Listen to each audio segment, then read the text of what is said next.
There is a courtroom inside your mind. You know it well. You spend half your life there. You stand at the defense table. The prosecutor is a colleague who made a snide comment about your work. The jury is filled with family members who silently disapprove of your lifestyle. The judge is a stranger on the internet who dismantled your character in 2 sentences. You are exhausted. You spend your days gathering evidence to prove your innocence. You rehearse closing arguments in the shower.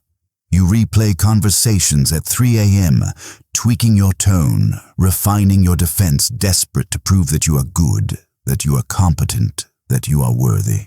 But here is the brutal truth that the Stoics realized 2,000 years ago, a truth that modern psychology is only just now beginning to map out.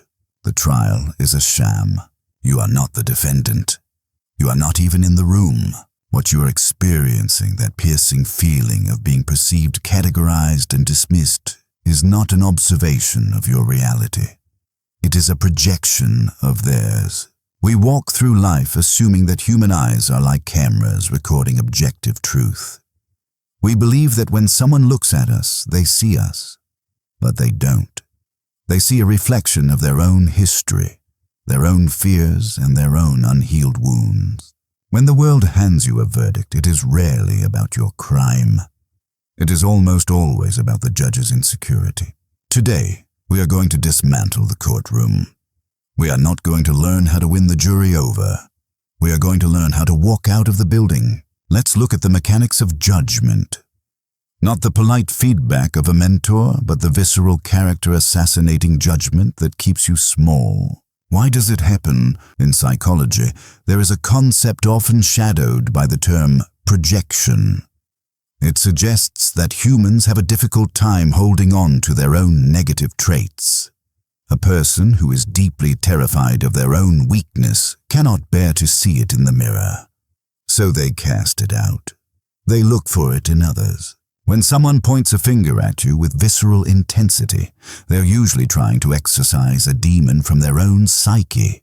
If they call you arrogant for setting a boundary, it is often because they have a turbulent relationship with their own powerlessness. Your quiet no reminds them of the times they failed to speak up. They don't hate you. They hate the part of themselves that submitted. If they mock you for being too serious or obsessive, they are often unconsciously mourning their own lack of discipline. Your focus is a mirror reflecting their wasted potential. The Stoics understood this without the modern jargon. Marcus Aurelius, the emperor of Rome, was judged by the Senate by his enemies and by the citizens he tried to protect.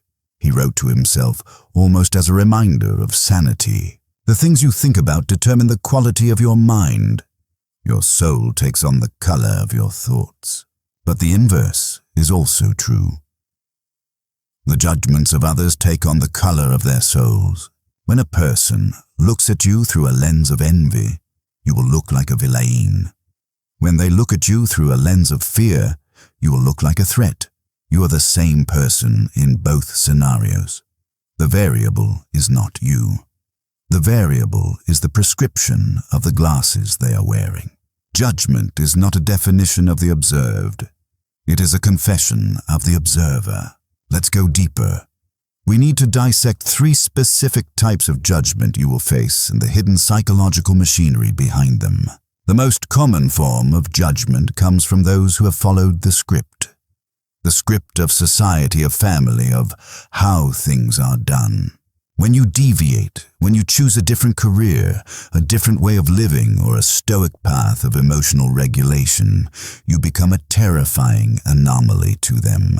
You assume they judge you because they think you are wrong. In reality, they judge you because they are terrified they might be wrong.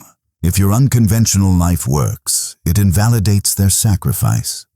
If you can be happy without the status they chased for 40 years, then their chase was meaningless. They need you to fail. They need your stoicism to be coldness. They need your independence to be selfishness. They are not critiquing your choices. They are protecting their own sunk costs. There is a specific type of anger reserved for the calm.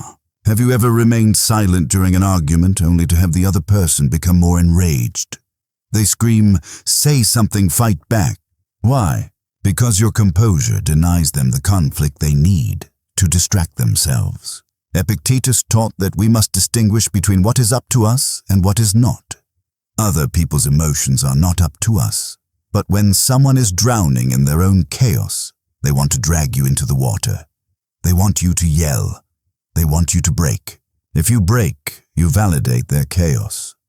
You prove that the situation is frantic, rather than proving that they are frantic. When you refuse to engage, when you look at them with a stoic reserve, you are holding up a mirror.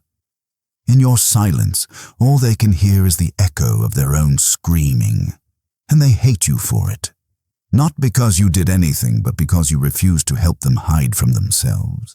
Then there is the moral judge, the person who frames their dislike of you as a virtue. They don't just dislike you, they claim you are bad. This is the most dangerous trap. It triggers our primal fear of exile. But consider the source. True virtue is rarely loud. True strength doesn't need to announce itself by degrading others.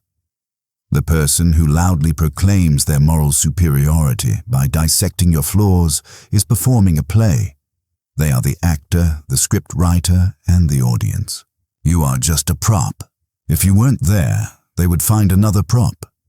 Because the performance isn't about the prop, it's about the actor's desperate need for applause. So what do? The natural instinct is to explain, to defend, to correct the record. You want to say, "No, you misunderstood. I'm not arrogant, I'm just introverted." Or, "I'm not cold, I'm just trying to be rational."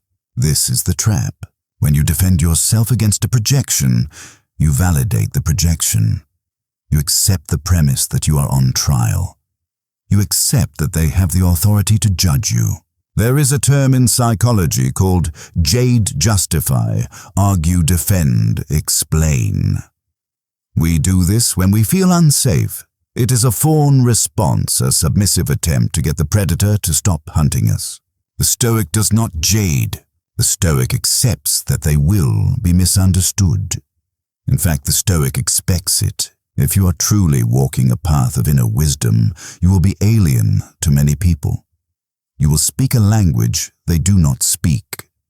To expect them to understand you is a form of madness on your part. It is, as Marcus Aurelius would say, expecting a fig tree not to produce figs.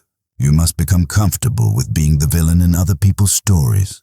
This is a heavy realization. It implies a loss. You will lose the approval of people you might care about. You will watch them construct a version of you that is completely false, and you will have to let that false version exist. You have to let them keep their painting. It's a bad painting.